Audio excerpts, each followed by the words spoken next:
এই নেন, এটা ওর ভর্তি ফি। আর এখানে 5,000 টাকা আছে।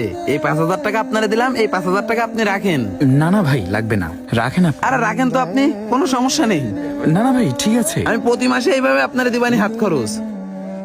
আপনি রাখেন তো, কথা বলেন না হুজুর। আর আসি, আসসালামু আলাইকুম। আর আমার মানিকের দিকে একটু খেয়াল রাখবেন, হ্যাঁ? আব্বা তুমি থাকো, আমি গেলাম, হ্যাঁ? বাবা তুমি ওদিকে গিয়ে বসো। আর তাহসিন কই? তাহসিন, আসসালামু আলাইকুম হুজুর। ওর একটা সিট। ওয়ালাইকুম আসসালাম। আসসালামু আলাইকুম, বসুন। ওয়ালাইকুম আসসালাম হুজুর।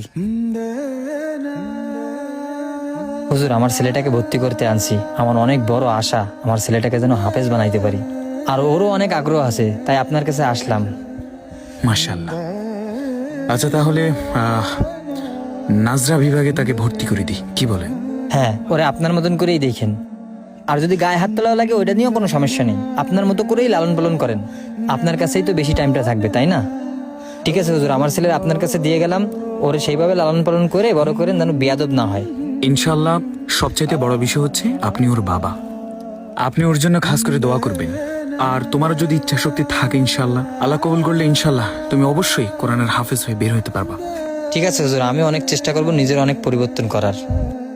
হুজুর, ওর ভর্তির ফিটাও একটু বলতেন যদি। 2200 টাকা। হুজুর, 2200 টাকা এখন নেই, আমি 2000 টাকা দিয়ে দিই, পরে আর 200 টাকা দিয়ে দেবানি। আচ্ছা সমস্যা নেই, আপনি দিয়ে দিন পরে। নেন হুজুর, এখানে 2000 টাকা আছে। হুজুর দোয়া রাখবেন, আর আমার ছেলের আপনার হাতে দিয়ে গেলাম, ঠিক আছে? হুজুর, আমার অনেক ইচ্ছা ওর একটু হাফেজ রূপে আমি দেখতে চাই। আপনি একটু ওর দিকে একটু কঠোর পরিশ্রম করে খেয়াল রাখেন। আচ্ছা আপনি কান্না করবেন না, আপনি শুধু দোয়া করেন আল্লাহ যাতে ওরে হাফেজ